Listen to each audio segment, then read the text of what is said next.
Welcome to Nasdaq Trade Talks. I'm Jill Malandrino, Global Markets Reporter at Nasdaq. Joining us for this segment, we have Dan Florness, President and CEO of Fastenal, to discuss industrial and listing solutions, as well as Fastenal's 35th listing anniversary on Nasdaq. Fastenal, of course, is a Nasdaq 100 company. Dan, it's great to have you with us. Welcome to Trade Talks. Thank you, Jill. Good day. You got it. And Fastenal is many things to many different customers. Give us some insight into the model. What types of solutions does the company provide, and who are your customers and partners? Yeah, I'll start with the second half of that question. Historically, it's industrial users throughout North America. Over the last 5 to 10 years, it's expanded much beyond that to include colleges and universities, mining operations, and distribution operations. A lot of the names that you're familiar with in the distribution space, the e-commerce space, we operate in their distribution centers. As far as the types of services we provide, we're a supply chain partner. When you really look at Class C items, so the stuff that people use to keep their operation going, it might be fasteners, it might be safety supplies, it might be the light bulbs in your office. Those types of things, we sell that product, but when you really understand the usage, most things are repetitive. You just need to know the frequency. And what we've tried to do is provide a great supply chain solution.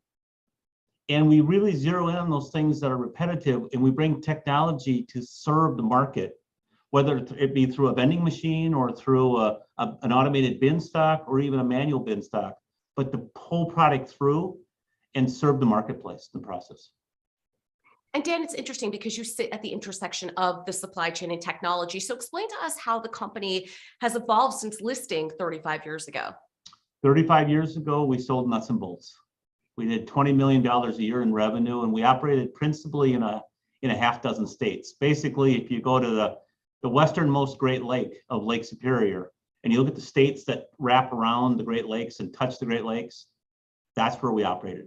And since then, we've expanded across all 50 states of the US, across Canada and Mexico, and today we operate in 25 countries. But back in 1987, we were a little nut and bolt shop that operated in a handful. Tell us about how Fastenal's people and the communities that you serve. Yeah, so we're a very we have national and international resources that we can bring to the marketplace, but we're a very decentralized and consequently a very local business. So we recruit locally. So our business, wherever we operate, and we operate again in all 50 states, and we operate in large metropolitan areas. So if you take the top 100 metropolitan areas in the United States, for example, that's about 55% of our revenue.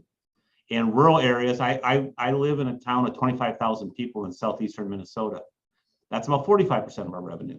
So we operate in communities large and small. We recruit locally, so we tend to look like the communities we serve. And we're serving a variety of needs in that marketplace. But the types of things we do, it doesn't matter if we're in Midtown Manhattan or we're in 2,000 population Preston, Minnesota. We're doing a lot of the same types of things for our customers. And Dan, it was interesting as I was doing, my research and looking through the website and learning more about Fastenal, I noticed that you offer the Fastenal School of Business, your multi-platform corporate university. And it's interesting because that's a trend that's evolving with a number of technology companies. Explain to us what that does and how your employees access it. Yeah. So as I mentioned, we recruit locally. We don't often go out and find folks in the local community that have expertise in supply chain. So what we're looking for is folks that are looking for an opportunity. We often comment that we do some simple things. We go out, we try to find great people. We ask people to join, and we try to give people a reason to stay. Now, reasons to stay include how we treat each other, the opportunities we can create, and what we can do to challenge and develop people. So a little over 20 years ago, about 25 years ago, we created our Fastenal School of Business. And we provide training, in-person training, virtual instructor-led training, and online training to 22,000 people around the planet.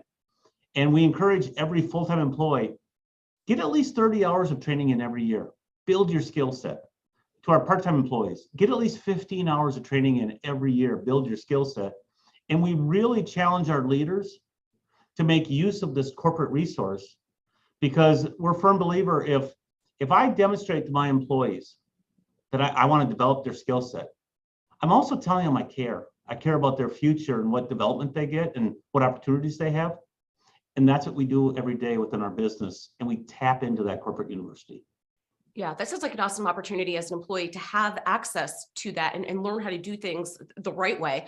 So Dan, to wrap up here, how do you see Fastenal evolving and where are the growth opportunities? Yeah, the growth opportunities is continue to broaden what we view ourselves to be. Again, 35 years ago, we sold nuts and bolts. Today, fasteners represents about a third of our revenue. So part of it is constantly understanding from your customer's perspective, what are the things they need help with?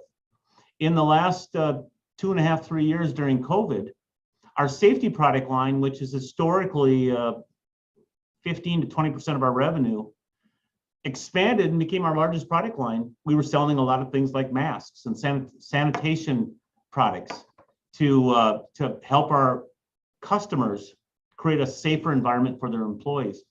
So it's always a case of having that conversation with a customer of how can we help your supply chain needs? And it usually ends up being products that today we don't even know what they are.